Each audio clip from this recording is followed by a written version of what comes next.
Vigo acolleu a Copa do Mundo de Hípica por 10º ano consecutivo. Uns 40 xinetes participaron nas probas que se celebraron no IFEBI ao longo de toda a fin de semana e que atraeron a curiosidade de moitos vigueses e viguesas. Esta é a 11ª das 13 probas que hai no circuito europeo.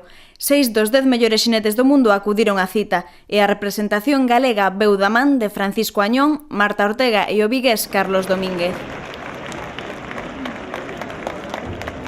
Vigo é a única sede en todo o Estado español que pode contemplar aos xinetes, aos mellores xinetes de todo o mundo, coa importancia que isto ten da repercusión económica para a cidade, da súa promoción como cidade, do seu referente internacional e sobre todo do que significa tamén que os vigueses e viguesas podan seguir disfrutando igual que disfrutan, habitantes de Burdeos, de París, de Nueva York.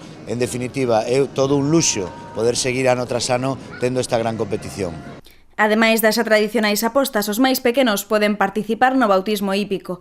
Pero o gran protagonista foi o alemán Philipp Weishaupt, que co seu cabalo Katoki gañou o domingo repetindo ademais victoria en Cotogrande.